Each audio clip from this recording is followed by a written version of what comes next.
Qu'elles soient verbales ou physiques, les violences faites aux femmes et aux filles sont fréquentes dans notre société. En témoignent ces victimes qui ont décidé de briser l'omerta et de se confier. Moi-même, j'ai été abattue par mon mari. Avant, moi-même, je travaillais. Après, j'ai perdu le travail. Donc, quand je suis à la maison tout le temps, quand tu lui tends la main, c'est avec les gifles. On te pousse. Et par là, tout le temps, je suis frustrée.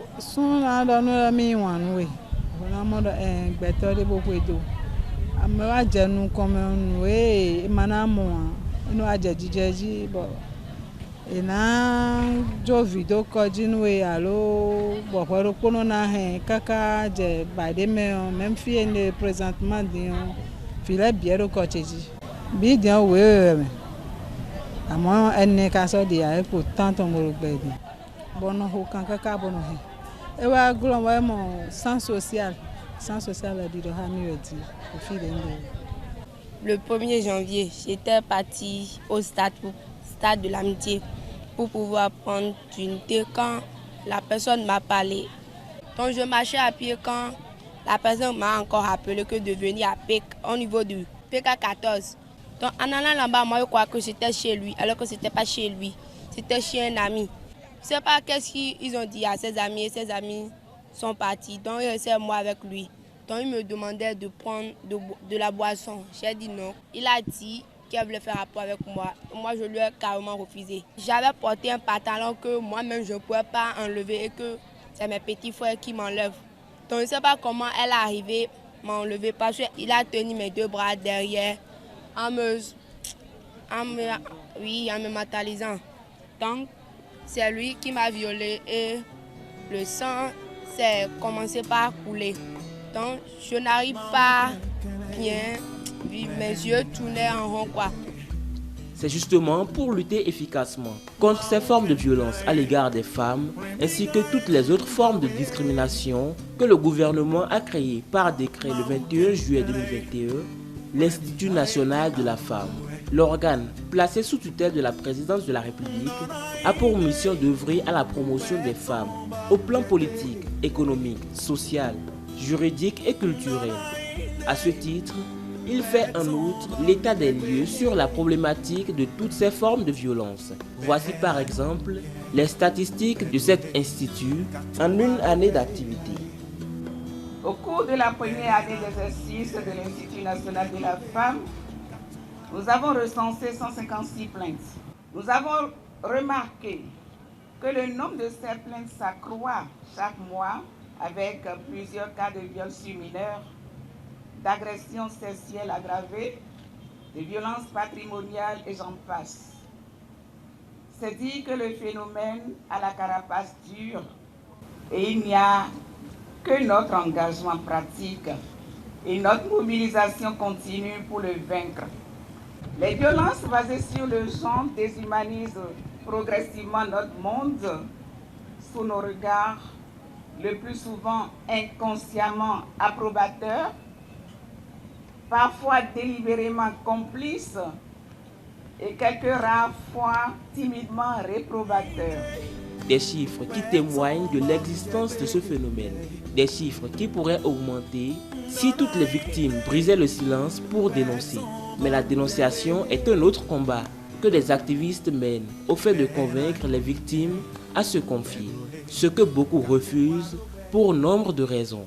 Il y a les pesanteurs sociologiques, les réalités sociologiques qui amènent les femmes à ne pas dénoncer. La population d'ailleurs, même si elle dénonce à un moment donné, elle se recule compte tenu des réalités que nous observons au sein de la communauté.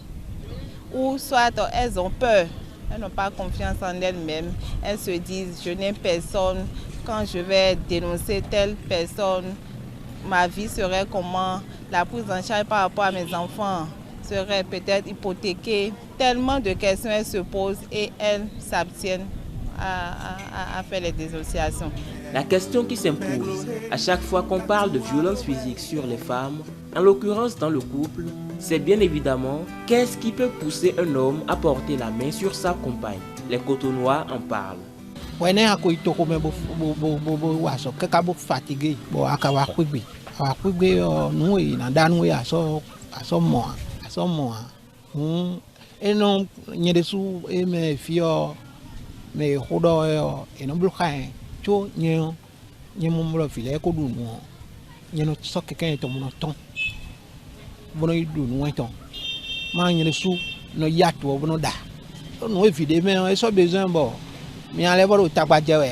Il y a des hommes aujourd'hui parce que quand tu es dans des situations difficiles, tu as tout fait pour trouver quelque chose à ta femme, une étalage, qu'elle fait le petit commerce, ils vont l'attaquer. Tu peux même aller voir ces hommes, hey, c'est ma femme, laissez. Mais ces hommes persévèrent parce qu'à ce moment, ils ont le moins plus que toi. La femme ne peut plus regarder derrière. Quand ça ne va pas là, je tape sur la table en même temps. Mais pas à aller la main, non. Quand ça ne va pas, je mets les poings sur les pieds, je quitte la maison et après je reviens. Et en tant que jeune fille, que faire lorsqu'on est violenté? La représentante résidente de l'UNICEF au Bénin apporte des réponses. Déjà, l'une des choses les plus importantes, c'est que la fille a le droit de dire non. Non à toute forme de violence qui peut être perpétrée contre elle. Et deuxièmement, il y a des services qui existent pour pouvoir les protéger. Elles peuvent dénoncer les violences qui sont faites contre elles et des actions seront menées. Le gouvernement a mis en place des lois, le gouvernement a mis en place des structures et des mécanismes aussi bien au niveau communautaire qu'au niveau national pour pouvoir les accompagner à tous les niveaux. Le combat contre ces violences est donc une lutte de tous les jours et de tous. Au Bénin, plusieurs normes juridiques sont mises en place pour permettre aux victimes de dénoncer leurs bourreaux et d'être prises en charge. En plus du code pénal, la loi 2011-26 du 9 janvier 2012 portant prévention et répression des violences faites aux femmes est en vigueur. Plusieurs voies de recours existent aujourd'hui pour dénoncer ces faits en toute sécurité. Il s'agit bien de l'Institut national de la femme, la police, le tribunal, l'association de société civile et les centres de promotion sociale. Des numéros verts sont mis à disposition à cet effet.